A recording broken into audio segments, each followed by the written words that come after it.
I hope you had a fantastic day and that you had some opportunity, to have some rest and recover from the trip. It's a great pleasure to have you all here finally. Welcome you to the first ReD Global Conference. Exactly 1 year ago, Andrea De Vita, ReD Global Director of Studies at the University of Salvador of Buenos Aires, and I were in Panama for the Faith and Freedom Summit and began brainstorming about the organization of the first ReD Global Conference. After the first preparatory year, the launching of the MA in 2023, the preparation of the learning progression routes and the visiting professorships associated to it, we thought the time had come to launch a conference, an international conference. Exactly at the midpoint of the ReD Global MA project then, I had the honor of being appointed as Fulbenkia visiting professor at the Centro de Estudios Clásicos Humanísticos of the Facultad de Letras of the University of Coimbra. Discussing the activities related to the post with my mentor here, Professor Federico Lorenzo, we decided that this was an excellent occasion and matured the idea of this conference, which is now organized under the auspices of the Centro de Estudios Clásicos Humanísticos, the coordinator of which was planning to be here, but just told me she couldn't make it, but she will visit us, I hope, during the lectures. I mean, under the auspices of the Centro de Estudios that is hosting me the whole autumn semester. During 3 days and by means of 5 panels, we will have the opportunity to discuss different angles related to religious diversity and globalization. The theoretical and institutional, the legal, the religious, and the mediatic perspectives will cover the main angles of the subject theme of the conference, which will be closed with a panel Rewriting Christianity, designed by Professor Lorenzo, with an intertextual analysis of Christian religious diversity through the ages. These events would not have been possible without the collaboration of many colleagues. I would therefore like to thank in the first place the Facultad de Letras and its director, the Excelentísimo Señor Director, Professor Dr. Albano Figueiredo, the Centro de Estudios Clásicos Humanísticos and its coordinator, Professora Carmen Suarez, who couldn't be here, as I already said, the Vice Rector of the University of Coimbra, Professor DELFIM LEÁO, for his presence and support here to this conference, and the colleagues, all the colleagues participating in this fantastic event, of course. Last but not least, of course, warm thanks to Eulalia Marquez and Pedro León, who kindly provided all their organizatory skills and organizatory and administrative skills in the preparation of this conference, as you very well know. So, thank you very much, and it's my pleasure to be in the words of the Excelentísimo Director de la Facultad de Letras.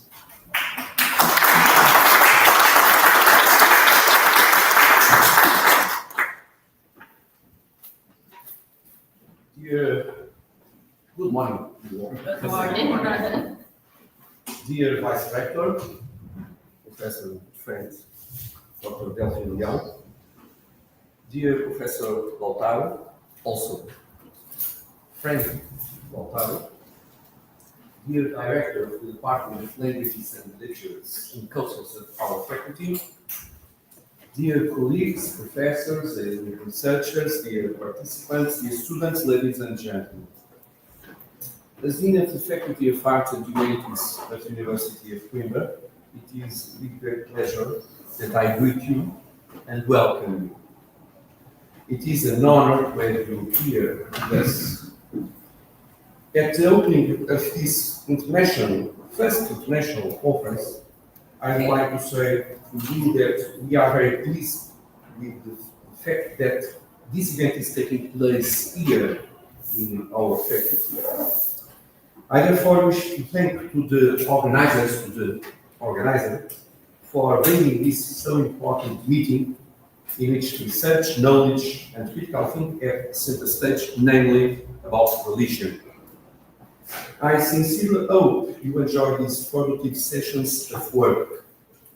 The Faculty of Arts and Humanities at Coimbra is increasingly open to internationalization and innovation also. And as you know, that is the path that we all want to continue to walk.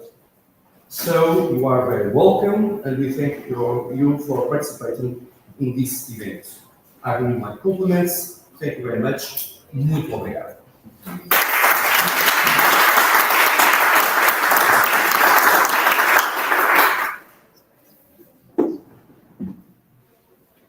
That long word of words, the words and the words before we start the conference itself.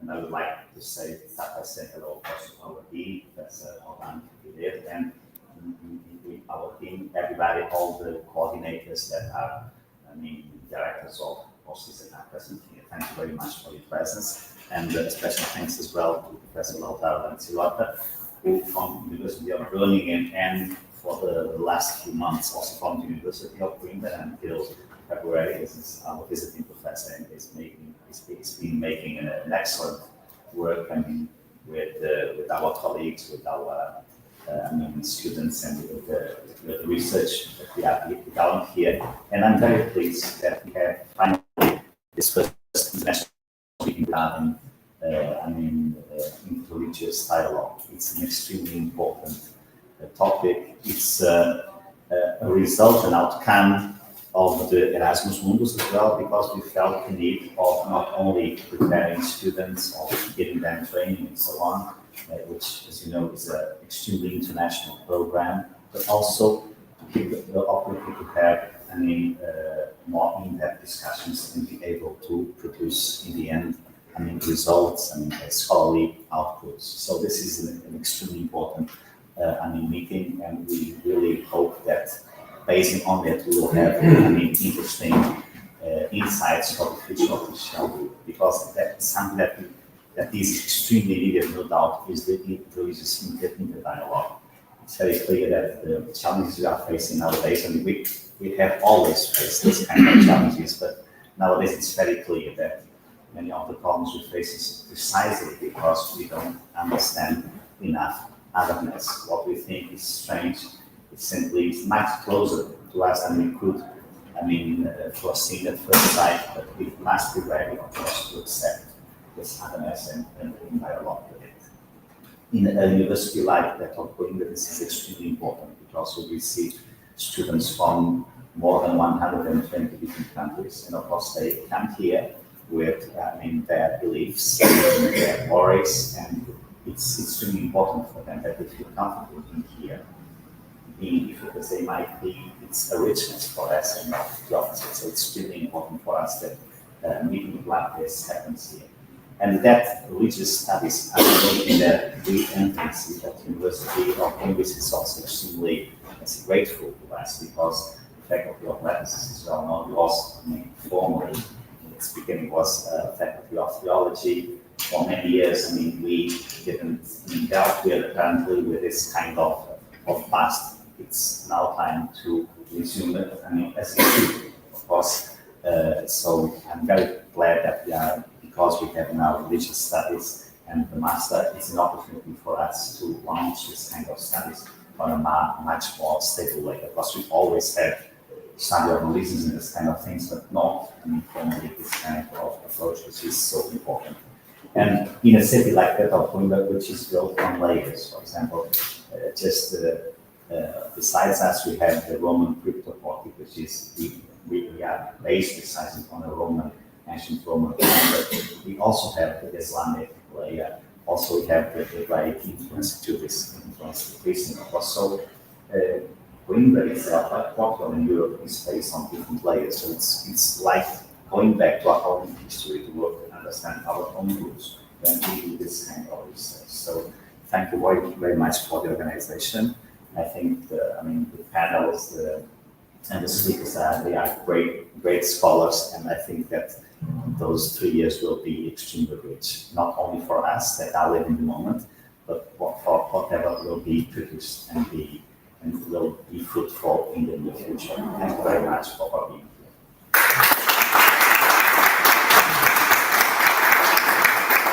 Thank you very much, Professor LEÁO. Before I give the word to our first speaker, I would like to thank Professor Paula Barata-Diaz, in the last moment joined us, illuminating with her presence and with the fantastic flowers she brought our conference today. So thank you.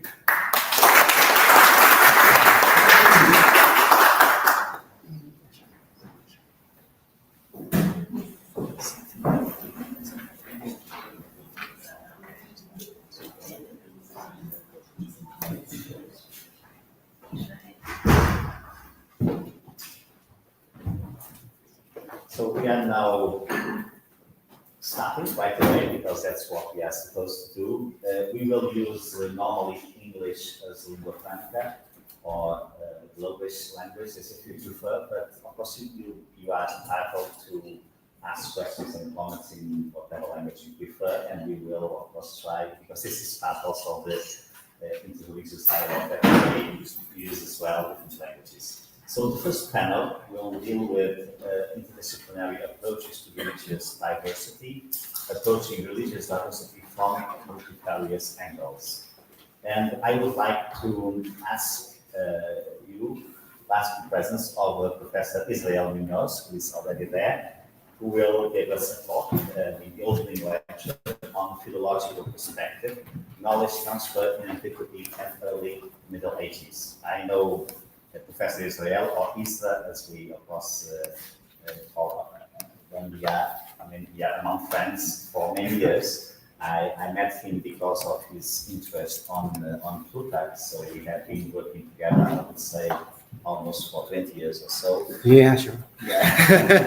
That's true, that's true. On religious studies, he spent half of his training in Groningen, so since then he has been working deeply with LAUTARO and approaching many important issues regarding religious studies. So he's currently, he's full professor at University of Córdoba, and he's currently as well vice rector for culture and student affairs. So bienvenido, welcome, LAUTARO.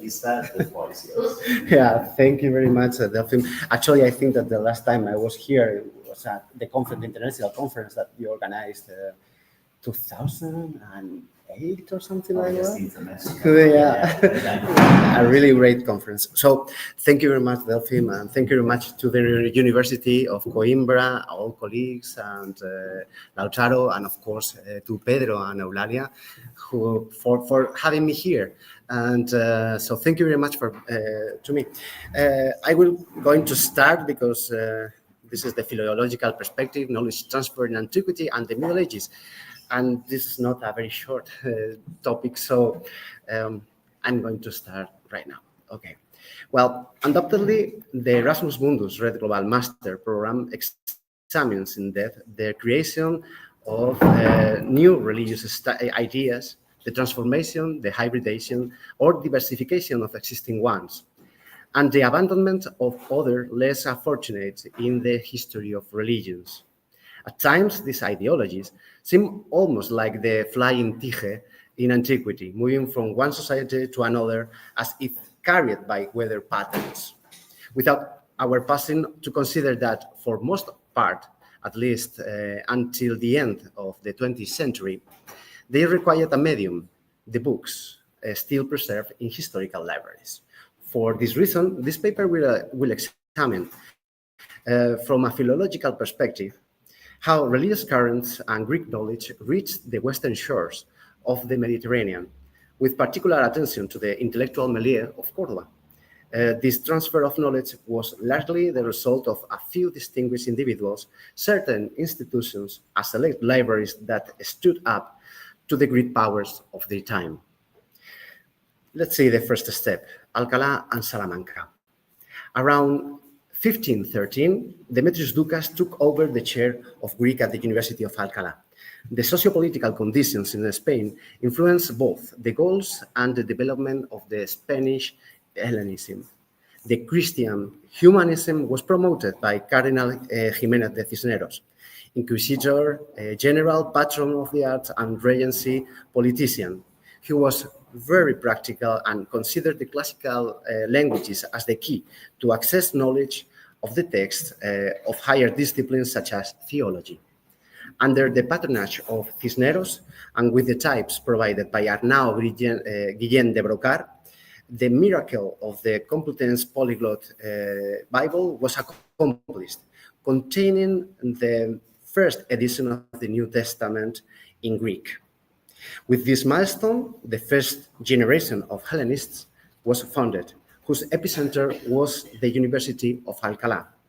Among them was Hernández Núñez de Guzmán, El Pinciano. You can see them in the pic. El Pinciano, a Spanish humanist, writer, and Hellenist. After the defeat of the Comuneros, El Pinciano resigned his position in Alcalá and exerted his teaching authority on a second generation of Hellenists.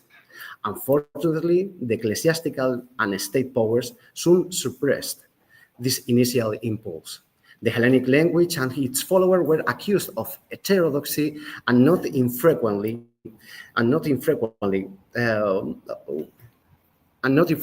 they had to deal with the Inquisition. With the death of Pinciano in 1553, there was a great decline of Studia Humanitatis, which led to an inner banishment of the Spanish humanists. The lack of Greek writings, the unprofitable of the trade of this type of books, the inquisitorial repressions, the control of trade and publishing distribution, and even the ban of young Spaniards going abroad issued by Philip II in 1559 dealt a heavy blow to Greek studies. Moreover, a social shifting environment was created that led many intellectuals to choose the conformity of silence as a response. Numerous projects were never carried out or, at best, found their voice abroad. Outside the universities of Alcalá and Salamanca, the interest of Greek reached other places in Spanish geography: Toledo, Valencia, Zaragoza, and Barcelona. Authors such as Miguel Jerónimo Ledesma or Pedro Simón Abril stood out for their erudition and showed great interest in renewing pedagogy. In the second half of the 16th century, the first Hellenists appeared who belonged to the Society of Jesus.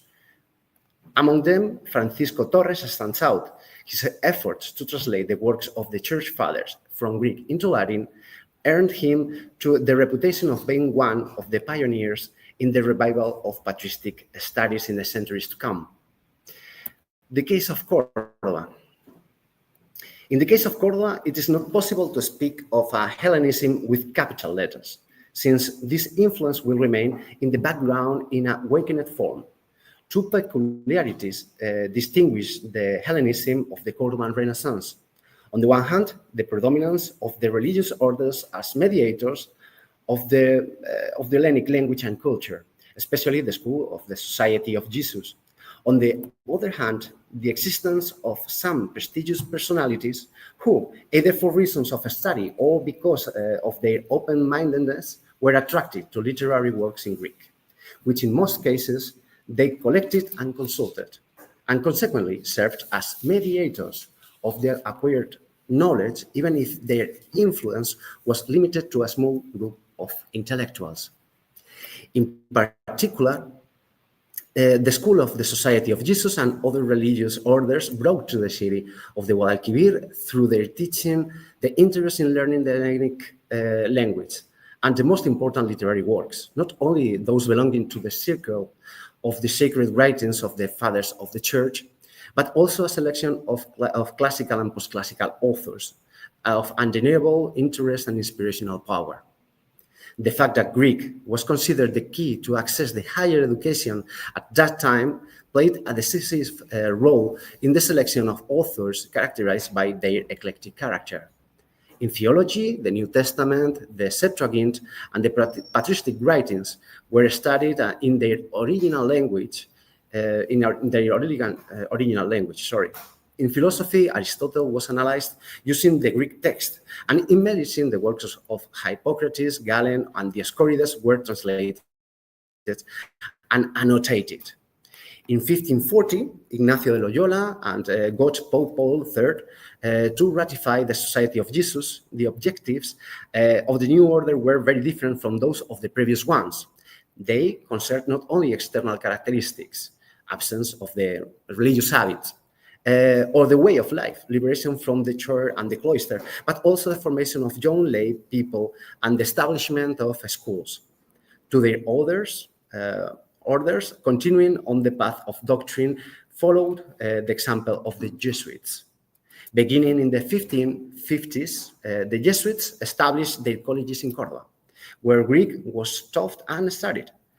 After completing their studies in their villages, Cordobans went to the capital to continue their education in philosophy or theology in the Jesuit centers or in the seminary of San Pelagio.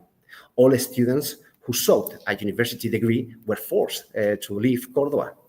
In this sense, the projects to found a university, such as those promoted by Master Juan de Ávila or by Dr. Diego Fernández de Inquirina, who endowed a chair of medicine at the Colegio of Santa Catalina in the 1558, were unfruitful. In turn, famous humanists such as Juan Ginés de Sepúlveda and Sebastián de León, who spent part of their careers in Italy, were inspired by the new winds that blew from the Hellenic East to the European West. This interest is reflected not only in their preserved writings, but also in the volumes of their libraries, which they bequeathed after their deaths to the libraries where they believed their books could be of greater use and benefit: the Cathedral Archive and the Colegio de Santa Catalina de la Compañía de Jesús, respectively. These were, therefore, individuals who turned their interest to classical languages and literatures in order to expand their knowledge through direct sources, focusing on important subjects such as philosophy, history, and grammar. Unfortunately, however, their legacy and little impact on the future of Hellenistic studies in the city.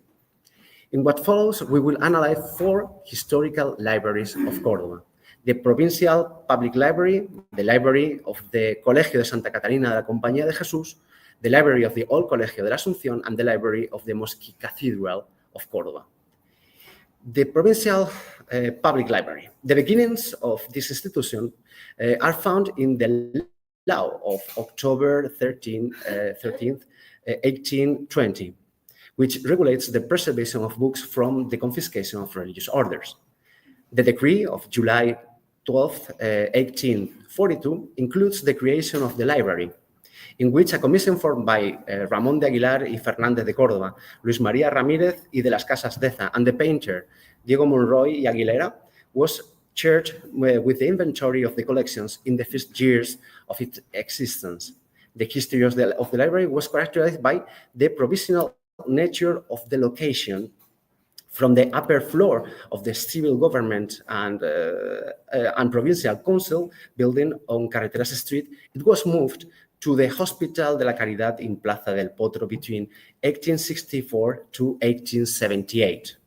Although there was a project to merge the provincial, episcopal, and captured libraries, it never materialized. Rather, as often occurs, it happened the other way around. Not only were the artistic and bibliographical collections returned to the ecclesiastical authorities, but the provincial library also returned to its location with the approval of the politician and the population. Despite the bitter complaints and inconveniences expressed by those in charge, the relocation was completed in the 1883. The correspondence between the head of the Faculty of Archivists, Librarians, and Antiquarians, Manuel Tamayo Ibaus, and Enrique Lacalle, in charge of the library until 1897, confirms the terrible condition that favored the installation. After that date, the provincial library had different locations until 2024, last year, when it was moved to its current location in a building next to the train station.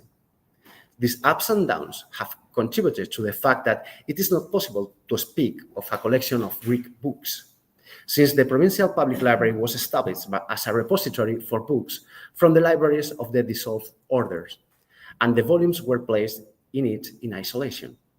Without taking into account the doubtful and unknown provenance of the books, as many as 12 different provenances of localized religious centers come together to the Greek collection, among which the Dominican convent of San Pablo el Real de Córdoba stands out with 17 copies.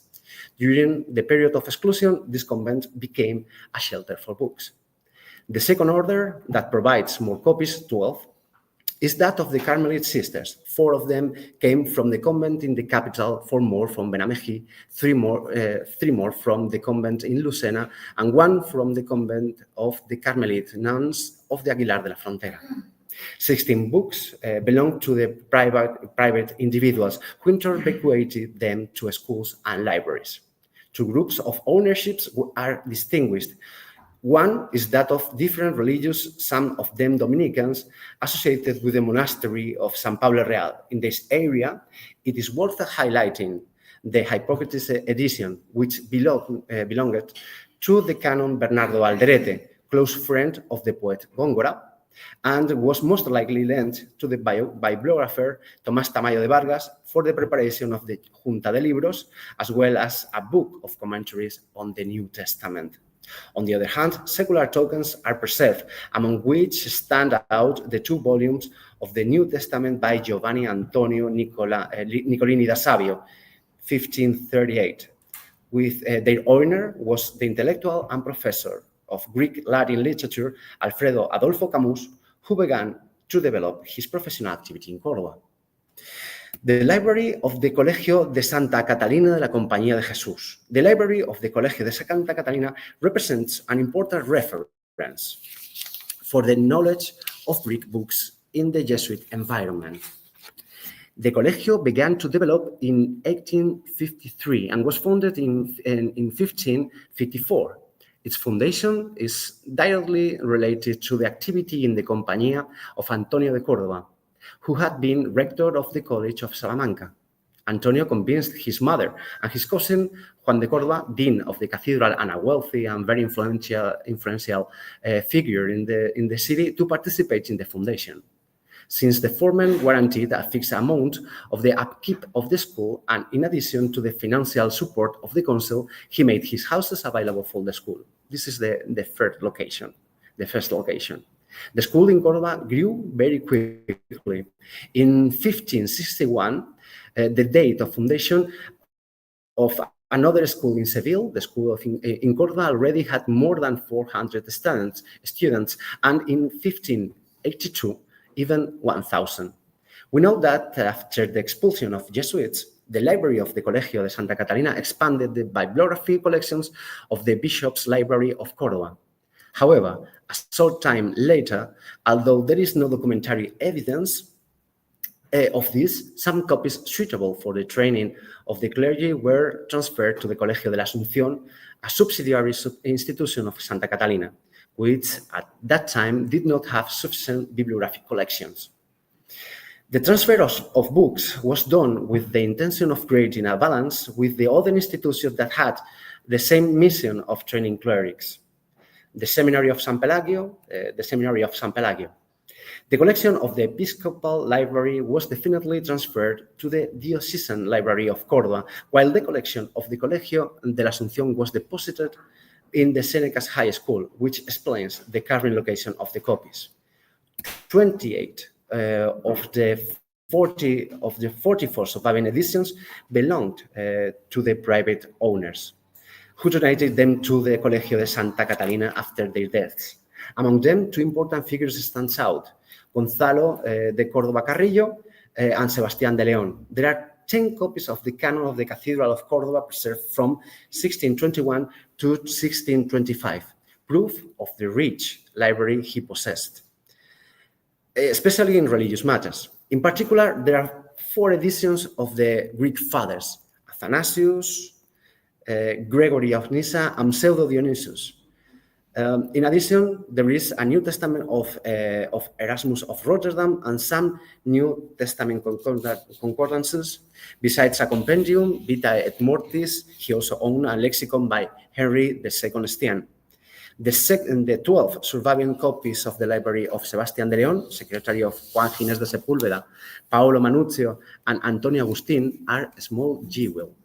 Many of them reproduce exclusively the Greek text and focus on relatively short period of time, 1513 to 1554.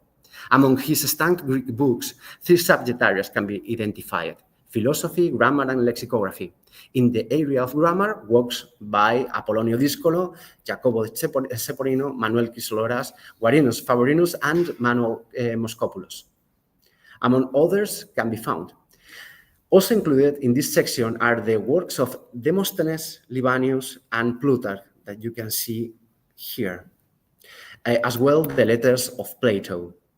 The Isagoge of Sante Pagnino combines grammar and lexicography, where the Greek-Latin lexicon of Guillaume Boutet also appears. Apart from the books that belong to very specific owners, Sebastian de Leon, the Greek books from 16th century of the Jesuit libraries of Córdoba served as reference material for the users, who at best used them for their first steps in learning Greek or consulted them occasionally. Eventually, the use of the books gradually fell into oblivion. The Old Colegio de la Asunción. By 1569, the Colegio de la Asunción de Córdoba was already legally constituted, although its legal statutes were changed during the 16th century. The founding of the school was the initiative of Pedro López de Alba, Charles V and Philip II Doctor, at the request of San Juan de Ávila, and with the intention of promoting ecclesiastical vocations among the poor youngs of the region. In the founding bull, Pope Gregory XIII gave the provincial of the Jesuits of Andalusia and the rector of Córdoba and Montilla the authority to provide the new foundation both materially and spiritually, keeping it outside the episcopal jurisdiction, and stipulated that its education should follow the rules of the society's schools. In a first phase, the priest Pedro Bújeda, a friend of López de Alba and his executor, was rector of the college until his death in 1596. From that time until 1725, 8 priests and 3 others followed as patrons, chosen from prominent clergymen of the city. From 1725 until the expulsion of the Jesuits in the 1767, the rectors of the Colegio de Santa Catalina were also from the Asunción. The students of the Asunción lived in the school but attended the classes of the society. In the Asunción, only the lessons received were discussed and graduations were celebrated there. From 1767, the college became a royal patrimony under the name of Real Colegio Seminario de Teólogos de Nuestra Señora de la Asunción, and lessons were held in its premises. In the following decades, the institution faced problems of all kinds: academic, economic, disciplinary, martial, French invasion and war of independence, and political confrontation between absolutists and liberals, which it survived with many difficulties, not without occasionally having to close its doors as the triennium 1817 to 1820. From the 1825 to 1826, by order of Ferdinand VII, faculties of humanities were established in all the cities that were capitals of provinces. In Córdoba, our school received such a category and became a high school institute in 1847. In 1966, the newly built Seneca was inaugurated, where the archives and library of the former high school were moved, where they are now kept. 2 dominant thematic blocks, grammar, religious text, from a constant in the Cordobesian Jesuit libraries in the 16th century. The grammars of the Greek language are represented by the official manuals of the Ratio Studiorum, Plenardus Institutiones and Meditationes, accompanied by a phonetic booklet by Father Martin de Roa. The lexicographical works follow one another, revising, improving, and expanding the content of the already existing works. The classics include works by Aesop, Demosthenes and Libanius, Lucian, and Greek-Latin poetry collection selected for school use. The Bible collection, though small, is very significant, containing a complete Complutensian polyglot Bible and 6 volumes of the Biblia Regia. of the Greek fathers, Athanasius of Alexandria, Basil of Caesarea, etc. During the century, the preference for Greek books develops from an almost exclusive presence of the scriptures and works of grammar. It passes to a development of patristic literature and compendia, which summarize philological works on an author or a field of work. Another constant in the printing of books abroad, since only the polyglot Bible and the work of Martín de Roa were printed in Spanish territory. Among the printers are represented illustrious families and names of publishing such as Plantino, Froben, Wegel, Griffe, Aldus Manutius, and Arnaud Guillén de Brocard. 7 of the copies that came through the Colegio de Santa Catarina were donated by the former owners, the Jesuits Martín de la Roa and Cristóbal de Contreras. Let's see the last one, the library of the Mosque Cathedral of Córdoba. The oldest inventory of the cathedral dating from the last decade of the 13th century. Mentions no less than the 21 liturgical books, that is, everything necessary for the Christian worship established 15 years earlier. The volumes almost always arrived at Córdoba bookshop by one of the following means: through donations and sales of clerics who own codices, through students studying at universities in Spain or abroad, through clerics offering their services to the papal curia or the royal court, or because copies are specifically ordered by the Cabildo bookshop. The collection of 29 Greek editions, 23 of which are from Aldous, was largely bequeathed by the humanist and canonist from Pozo Blanco, Juan Ginés de Sepúlveda.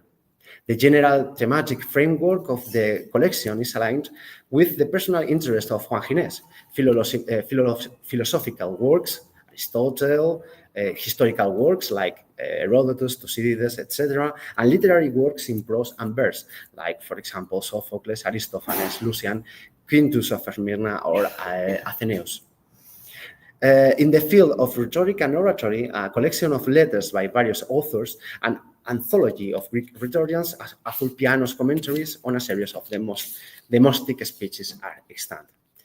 In the field of grammar, 2 Byzantine grammars, such as those of Manuel Chrysoloras, to which appendices were added by other authors like Theodorus of Gaza.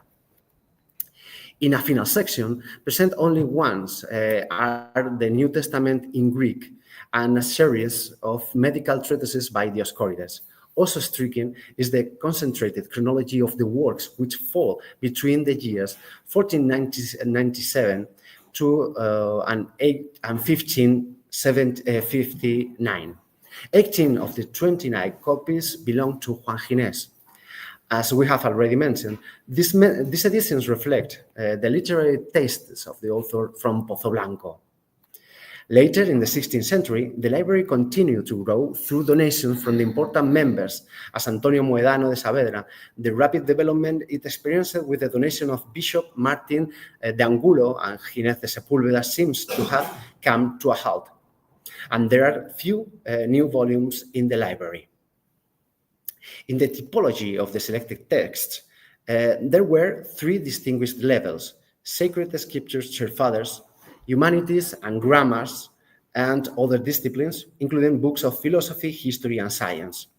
Among the Bible copies, the complete set of the Complutense Polyglot Bible and the Regal Bible stand out. The literal attention given to the Old Testament, apart from the Maes edition of the book of Joshua and the Psalms, contrasts with the complete or partial circulation of the Erasmus Bible of the New Testament. The scriptures were provided with paratexts such as commentaries and concordances that contributed to a more accurate knowledge of the scriptures. Not only were the Greek fathers recommended by the Radio ReD, such as Gregorius Nastansenos and Basil of Caesarea, but in many cases the list of texts was expanded by the donation of private libraries, such as that of the Canon Gonzalo de Córdoba Carrillo of Córdoba. The Humanities grammar section was again divided into 3 departments: lexicons and dictionaries, The literature in prose and verse, dictionaries and lexicographical works were particularly susceptible to change.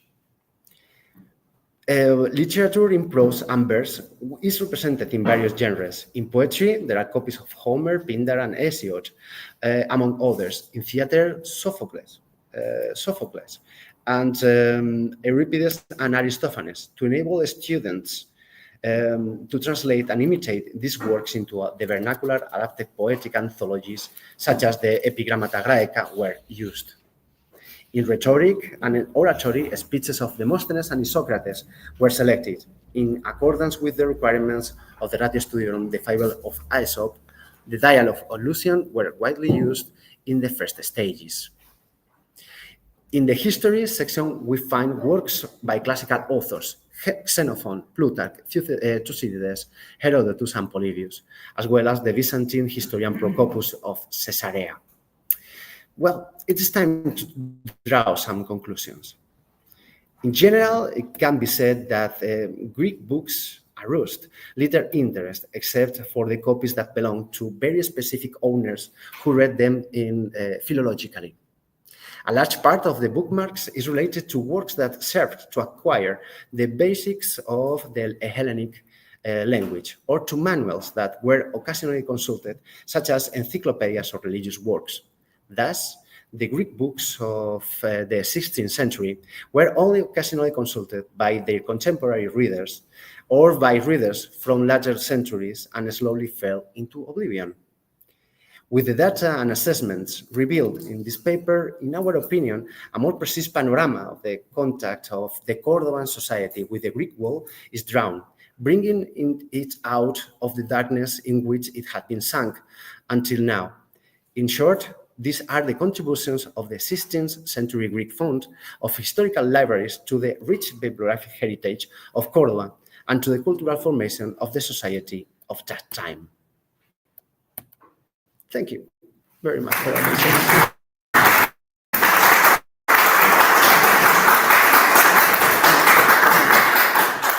Thank you very much, Israel, for this excellent opening.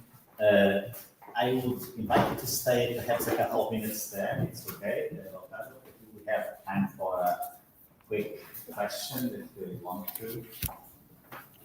And then, and Margarida, we move to Margarida. I would like to say a word. Yes, please, Federico. Thank you for this wonderful talk.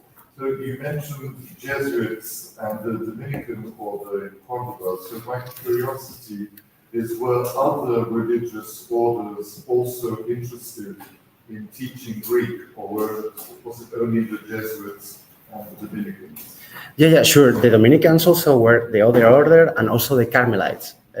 And also they were so interested in studying Greek that they brought to the city some Greek books that we still preserve. So yeah, they were. It was so. Thank you very much.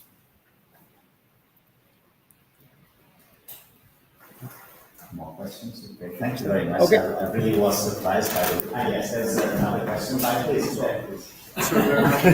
Sorry. Thank you very much for the My pleasure. I wonder why you have it, the presence of Coimbra in your history, since Coimbra, the history of Coimbra and some of its colleges have a tradition related to Greek language and Greek teaching. Yeah, okay, yeah, well, Coimbra was in another league. It was not the same, for example, in Córdoba, we had not a university until 1950s, so there's no, until 1970s. So this is not the same league. In this case, I think that Coimbra, for example, and the Jesuit impact in the Greek studies is completely different. And in Córdoba, in the 16th century, you have seen that there are only some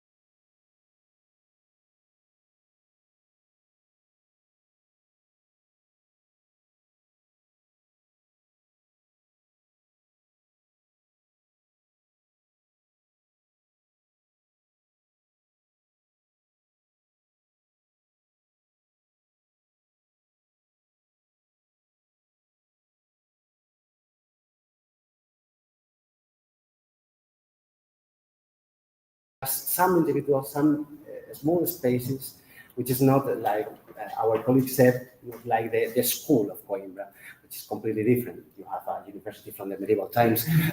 This is absolutely different.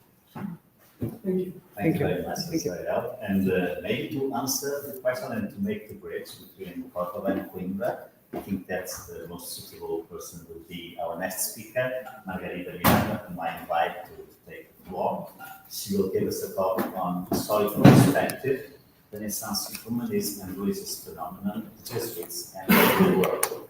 And precisely, the crucialization of evidences, of which Professor Mario Santiago is a great expert and is in fact collaborating a lot with Margarida. And of course, just for those who are not well acquainted with Coimbra, we just, on the opposite side of the street, you have the Jesuit college. The College of Jesus was, I think, the first major college existing in the world. So it was really impacting, and it's always surprised me how powerful and impactful the Jesuit studies were. So Margarida, the floor is yours. Thank you very much. Margarida is from Coimbra, for those who know her. She's not assistant, how do we say it? She's associated professor from classical studies, and she's specialist in Jesuit studies. Please, Margarida, the floor is yours. Thank you, Delphine. Thank you. Good morning, everyone. And thank you for being here, and thank you, Lautaro and Delphine, for this opportunity to talk to such an important audience. Jesuits and Globalization is the title of a well-known book published by Georgetown University Press and results from a collective project on early modern globalization through a Jesuit prism.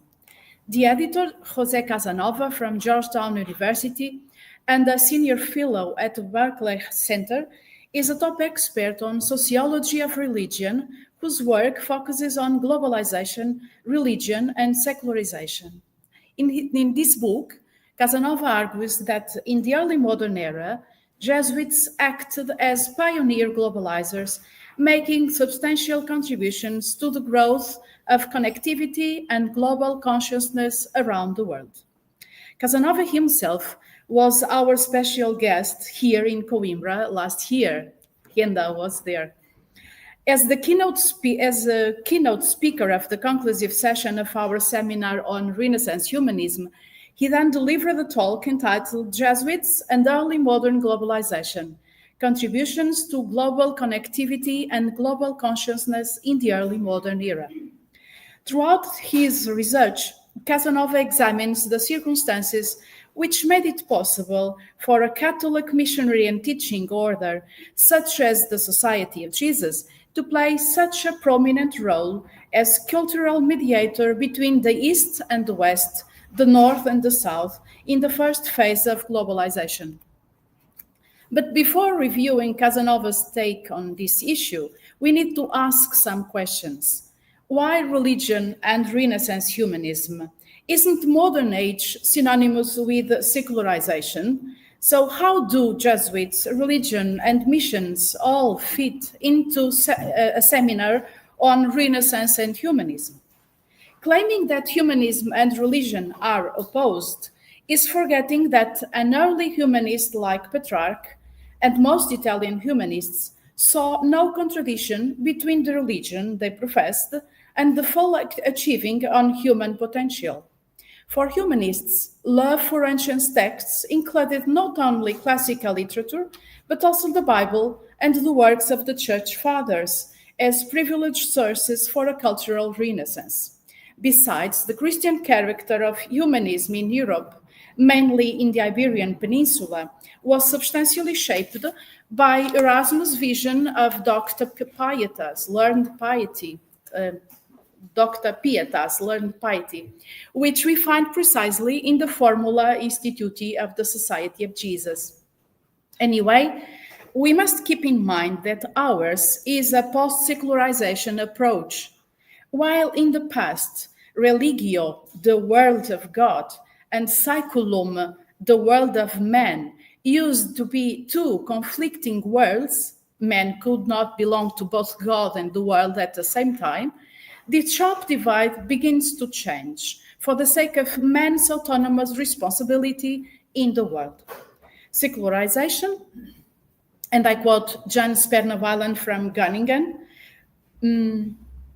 is the transition from a metaphysical interpretation of reality to an experience and interpretation of reality according to which the historical, social, human, finite world constitutes the horizon of human responsibility and destiny. This long process of secularization began in the distant 13th century and spread gradually to all fields of thought and life. The state and politics, which led to the end of the state religion and paved the way for a secular and pluriform civil society. Think, for instance, of Machiavelli and the autonomy of politics and morality. The field of law, with the jurist of Bologna and the development of positive law, and philosophy, which separated itself from theology and became an autonomous field of knowledge. Secularization meant, therefore, the decline of classical metaphysics and the end of the unity of knowledge. The epistemological edifice, crowned by theology and represented by the tree of all the sciences, was about to collapse, bringing down also the traditional view of the world of a human being. Furthermore, secularization was the affirmation of so-called critical thinking, independent of faith, though not necessarily opposed to it, together with the autonomy of morality regarding divine laws. As secularization progresses, the consciousness of Western man also changes. The religious man is convinced of his incompleteness and the duty to transform himself for the better according to a divine ideal, hence the importance of education. He is aware that he lives in two distinct spaces, the profane and the sacred, each one with its own meaning and nevertheless both interconnected. Secularization as such doesn't mean any kind of immanentist and atheistic thinking based upon the absolutization of earthly values and opposed to religion as we see advocated by modern secularism. Secularization refers to the legitimate autonomy of earthly realities and the acknowledgement of their own worth, even if they are ultimately subordinate to the divine. The secularization of man means that he is responsible for his own fate and history, which he can transform. So, yes, modern age means secularization, but it doesn't not mean secularism, the rejection of transcendence to the exclusion of God as an alienation for men. It means the legitimate autonomy of earthly realities and the valorization of man, the world, and history. In other words, as Jesus authoritatively proclaims in the Gospel of Matthew, give to Caesar what belongs to Caesar, and give to God what belongs to God. Hence, both categories, religion and the secular, as they are generally understood today, are modern categories. Modern age and early modern age are secular, but they are also religious. And the religion category, signifying the flip side of the secular, does not mean primitive or medieval. Religion is rather a modern category and a modern phenomenon. Moreover, regarding Renaissance humanism and the early modern age, the religious phenomenon is a distinctive one, fundamental to understand all dimensions of human life, social, political, scientific and intellectual, private and public. Secondly, the Jesuits. Why the Jesuits in this talk about religious diversity in a globalized world? Because the Jesuits were major players in both Renaissance humanism and the growth and expansion of religious identities across cultures. The Encyclopedia of the Renaissance by Paul Grandler presents a large number of entries dedicated to religion, which clearly shows the omnipresence of the religious phenomenon in the intellectual movement of humanism. The entry on religious orders is particularly interesting as it includes 5 sub-entries: orders and congregations of women, new religious orders and congregations in Italy. In the 16th century, some 20 new orders appeared in Italy. Then another sub-entry, new religious congregations in France, and finally, apart from all the other sub-entries, the Jesuits. From its full establishment in 1540, the Society of Jesus exhibits some features which made it distinctive among the religious orders. Ignatius and his companions, the so-called 10 founders, were not simply devout and intelligent Christians of their times. They were men formally educated at one of the most prestigious academic institutions of the day. They all held university degrees, which meant they held the studium in high regard. Learning activities were established among the society from both the Formula Instituti and from the constitutions. Anyway, the list of ministries assigned to the Jesuits is not totally different from the traditional ministries of the mendicant orders, in that Jesuits were also bound to the ministry of preaching and hearing confessions. The difference comes next. Besides preaching and confessions, the formula included the education of children and unlettered persons in Christianity. This was a response to the reality of their own age, the shared campaign against ignorance and superstition, vigorously conducted by both Catholics and Protestants during the 16th century. Another distinction established by the formula is the famous 4th vote. In addition to the 3 religious vows, poverty, chastity, and obedience, the Jesuits take a vow of special obedience to the Pope, to go wherever he sends them. That is, a vow to be missionaries on a global scale. Some scholars call it the vote of mobility, the vote concerning missions. The 4th vote, coupled with the high level of authority enjoyed by the Superior General, was to shape the Jesuit missions with a distinctly international character. In fact, the first companion who had met in Paris came from several nations and dioceses. Hence, as a group, they had no local commitments, no local affiliation. This fact played a key role in the order's strong missionary character.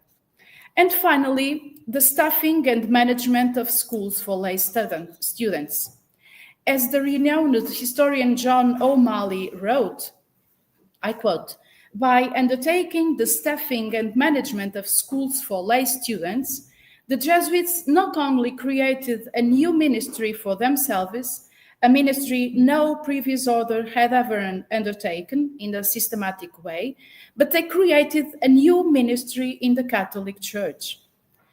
At the beginning, the vow of mobility seemed to be in conflict with the duty of running schools, but historical events proved to the founder that a change of direction would ultimately be more consistent with the order's objectives. Ignatius made schools the primary ministry of the society. What previously was unforeseen and seemed unthinkable became the hallmark of the society. No other decision had as much impact on the Jesuit order as the venture of schooling. What kind of schools?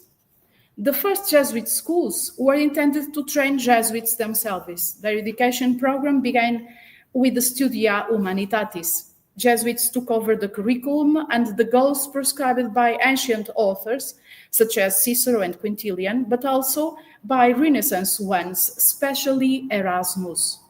Naturally, the Jesuits would become teachers in their own right of humanistic subjects, as well as specialists in Studia Humanitatis. At the Jesuit schools, they taught not only philosophy and theology, the traditional subject matters for clergy, but also the Studia Humanitatis, that is, the works of poetry, history, drama, oratory, and similar subjects by pagan authors. Moreover, they run more colleges for the unclerical Studia Humanitatis than for philosophy and theology. In fact, some of the older orders forbade their members to read the works of pagan authors without a special permission.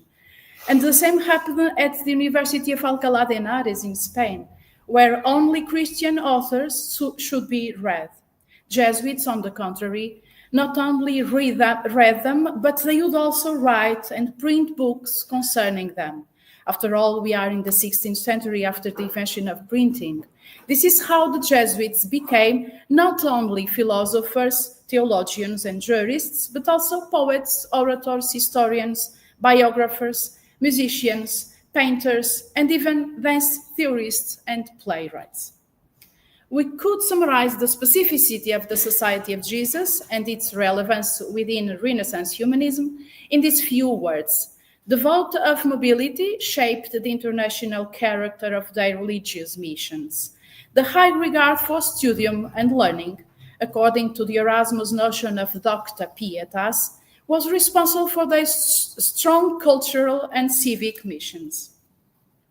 As far as the missionary work is concerned, Jesuits were not, in fact, the first missionaries to arrive to the Indies, that is, to the Americas and Asia.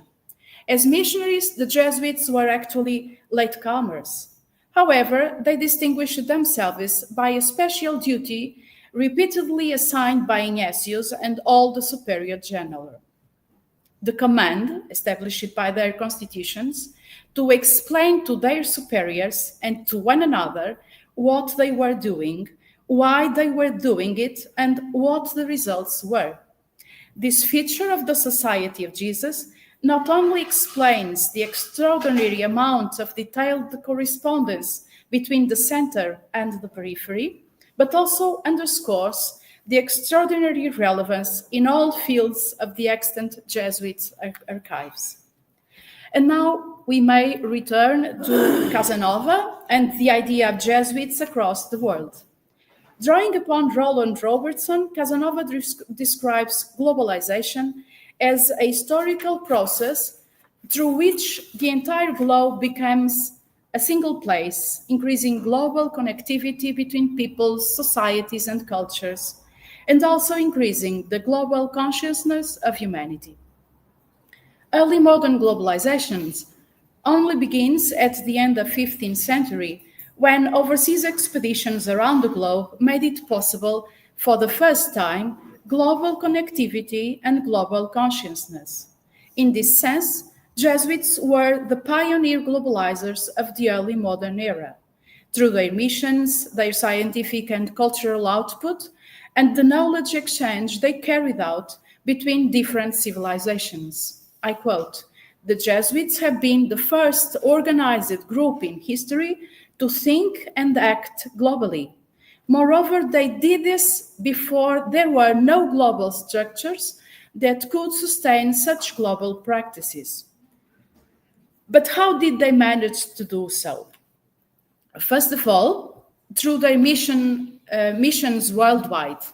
A few decades after their official foundation in 1540, the Society of Jesus had missions literally all over the globe, not only in the Christian lands of Catholic, Protestant, and Orthodox Europe, but also in the Americas, Africa, and Asia, including Japan. But also through their prodigious literary production and through their global circulation of annual letters. The role of our seminar here in Coimbra is to draw attention to the study of these sources, many of which are unpublished. Jesuits were prolific letter writers. Ignatius himself was arguably the greatest letter writer of his age. Nobody has penned so many letters as Ignatius, or at least never so many letters have survived from a single author.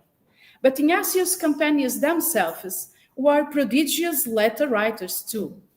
Besides being private letter writers, they were also very good in keeping all these documents, archiving, even under persecution, reproducing and publishing them as public annual letters or as mission reports that circulated around the globe and were highly looked forward and read as if they were modern-day National Geographic. To a certain extent, these mission reports made the Jesuits the first scientific and ethnographic depictors of the entire globe. They did geographic mapping of most of the areas of the globe. They drew cartographic routes all the way from the Philippines to the Amazonia, from China to North America. They established astronomical observatories here in Coimbra as well. Think of Christopher Clavius, the great Jesuit mathematician and astronomer, the reformer of the Gregorian calendar, and also the teacher of all the first generation of the Collegio Romano. Whenever Jesuits arrived at a place where people did not know how to write, the Jesuits developed the first scripts among the native people, the letramentos. They were responsible for the creation of numerous scripts, lexicons, and grammars of non-Western languages. The same way that they were the first comparative ethnographers, they served also as comparative linguistics. They were the first translators of classical Latin and Greek texts into non-Western languages.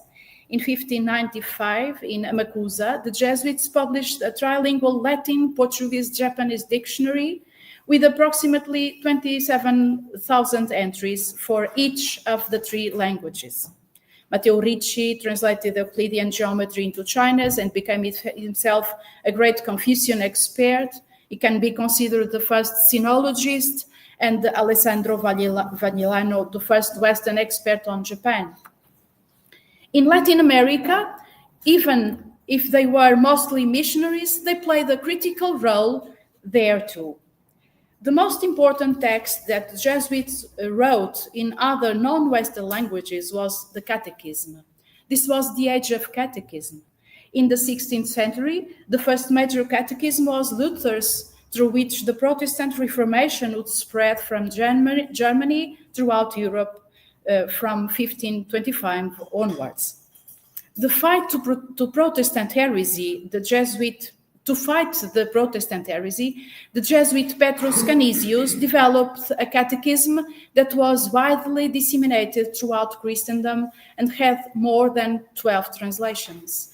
Even before Canisius, St. Francis Xavier composed a catechism that would be printed at the College of St. Paul in Goa in 1557, one of the first works printed in India.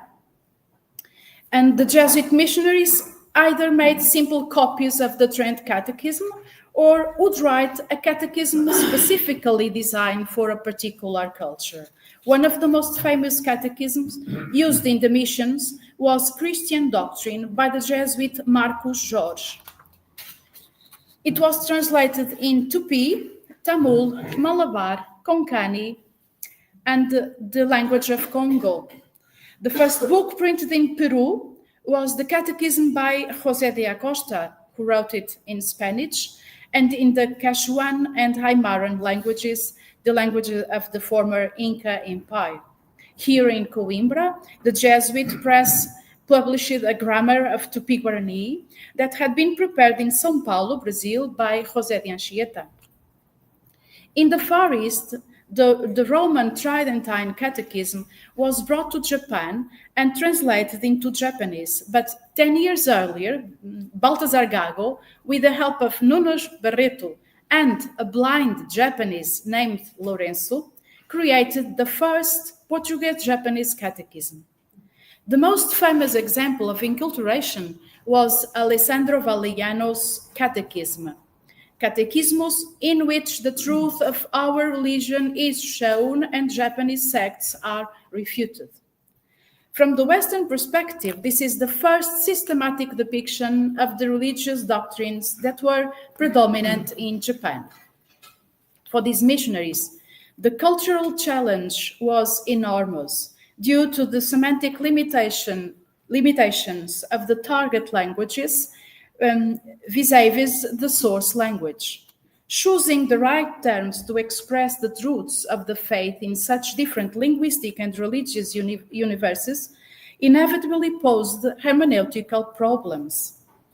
Jesuit-led globalization was also expressed through the global circulation of all kinds of objects and scientific instruments, besides the printing press, the telescope that they brought to China, the quadrant, and many other scientific instruments.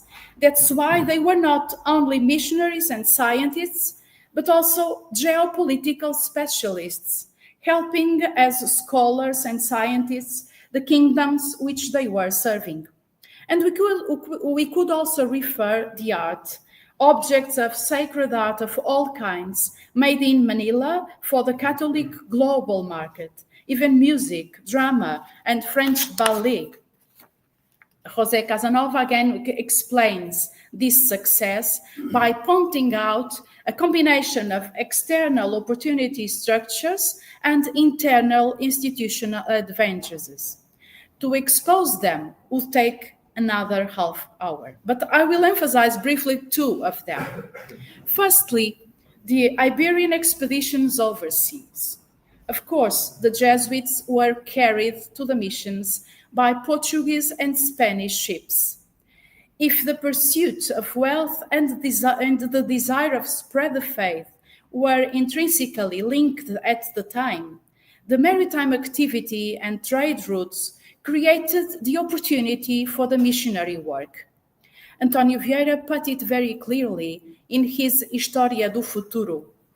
If there were not merchants who go to seek for earthly treasures in the East and the West Indies, who would transport the preachers who take heavenly treasures? The preachers take the gospel, and the merchants take the preachers. End of quote. The Jesuit preachers, however, went beyond the limits of the empires. They traveled to the most remote places in India, in Japan, in China, up to Tibet, where neither Western merchants nor settlers had access. And secondly, second external circumstance, Renaissance humanism. Most Jesuits could speak and write in humanist Latin style. Like all the humanists, Jesuits believe in an intrinsic relationship between Christianitas and the curriculum of classical authors. Their way of helping the souls was by connecting academic learning to spiritual formation, that is, intellectual and spiritual development, docta pietas. Therefore, beyond the traditional scholastic curriculum in arts, Jesuit schools adopted humanist principles like the school canon that Ignatius and his first colleagues had studied in Paris, such as the study of classical languages, the study of classical literature and culture, and the teaching of liberal arts, grammar, and rhetoric. The Jesuits were convinced of the compatibility between an education in humanities, on the one hand, and Aristotelian philosophy and Thomistic theology on the other. So, they created curricula that integrated secular disciplines such as philosophy, sciences, and literature with religious education, reflecting the humanist conviction that faith and reason can harmoniously coexist. Furthermore, Jesuits realized the civic and social relevance of the literae humaniores for their students. That's why when they opened their school in Tivoli in 1550, they did it for the utility of the city, ad civitatis utilitatem. And last but not least, Jesuits adopted the classical ideal of eloquence. They recognized the power of classical rhetoric for awakening emotions and for teaching, particularly for teaching civil and ecclesiastical oratory. Humanist rhetoric was incorporated into their pedagogical and ministerial practices. Besides conveying religious truths in an eloquent manner, Besides persuading students and the faithful, classical rhetoric also led the Jesuits to adopt the strategy known as accommodation, showing the transcultural nature of the rhetorical doctrine in which the missionaries had been schooled. For the Jesuits, trained as Renaissance humanist scholars, the strategy of accommodation was just classical rhetoric, used in order to persuade. It involved adapting religious practices to the needs and cultural contexts of local communities in different parts of the world, allowing the Jesuits to connect with different cultures in an effective manner. And I conclude. Although 19th century views of the Renaissance emphasized its secular, even pagan nature, humanists were deeply religious. However, they approached God and religion very differently from their medieval predecessors. They took seriously the message of Genesis that God created man in his image and likeness, and constructed a humanistic theology that explained this likeness. This is why scholarship has consistently agreed on the centrality of Erasmus to the Renaissance, emphasizing his great impact all over Europe, thanks to his combination of humanism and religious insight. To the need of reform of the Church and the religious orders, Erasmus and the Jesuits answered with humanism, defending a new method of theology inspired by textual criticism of the Bible, the Fathers of the Church, and the Studia Humanitatis. So, what can we learn from the historical experience of the Society of Jesus? We can learn that behind the most successful and enduring global missionary endeavor were the humanist scholars, who, according to the principle of Docta Pietas, were committed to the gospel and also to the culture of different peoples.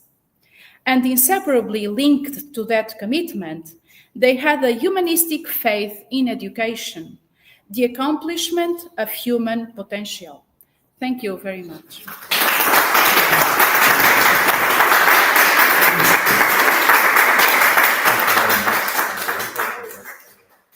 Splendid presentation with perfect matches and continues with the first one. We have a couple of minutes for, let's say, quick questions, and of course you can continue during the coffee break. So please feel motivated to ask anything you'd like to. Yes, please. Thank you. Very informative also. So I was wondering, so I believe I understood that this Erasmus and Jesuit, they changed the relationship between Christianity or Christendom and the classical studies. I was wondering how the indigenous people look into these both things, so the cross and Homer coming into them, basically. How do they feel if there is a kind of difference, you know? So it is very different from European point of view to mix, in a way, and to read the Bible and classical, pagan classical studies in a more, I would say, integrated way. But what from people from the indigenous countries? They would feel the difference? Or maybe Homer would be used just as the Bible to catechize and to, you know, as a mission to change the way indigenous people will live and think about their own religion.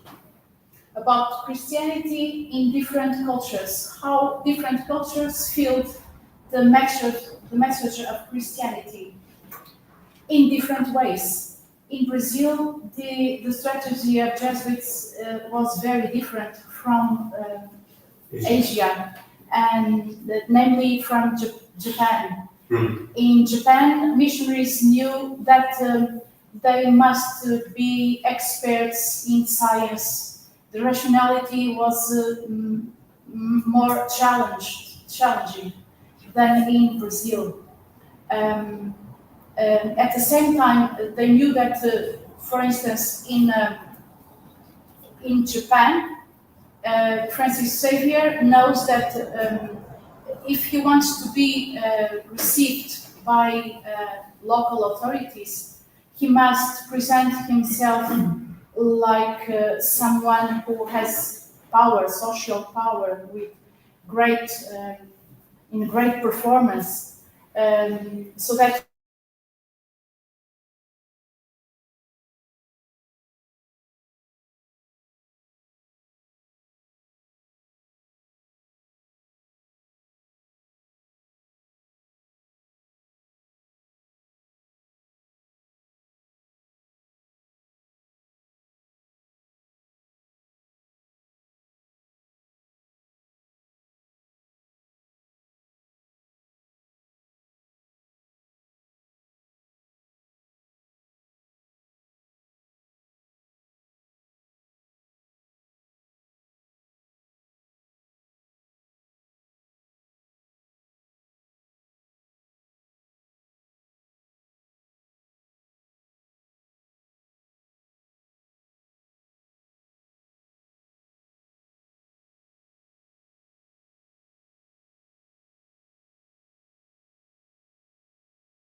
very interesting names in the transition from theology, Western theology that looks or that needs science, and in Japan, this direction from science to theology is completely transformed into a new astronomy goal, into an astronomic goal that captured all the Japanese. So it's very interesting because in the chips, if we go through the word of Father Antonio Guerra, in the chips, there were not only Jesuits and sailors, and they were also Protestants. And this is an interesting aspect. And the other one is the transformation of their own thoughts. For instance, in China, what was given to the Chinese, even if it is dramatic and unproductive given, they gave to the Chinese an interesting word, the word fei or sofei, which the Chinese have not. But in Japan, the interesting thing is that this transformation from theology that needs science to a kind of science, an astronomical science that is based on Western thought. David Gross is a very interesting case of study. Thank you very much. No, thank you very much for your addition. You're a big expert, more than me, in the presence of Jesuits in China. Thank you. Thank you very much to all of you. This was a very fascinating starting point in those two lectures. Thank you very much. Now we are entitled to a coffee break. I don't know where it will be, upstairs, in front of the Institute of Classical Studies or Center for Classical Studies, Humanistic Studies. And so we will resume, the work here at the 11 sharp, because we still have for more lectures in the morning. But until then, we have some 25 minutes for a coffee break. Thank you. Can we do my stuff here?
you.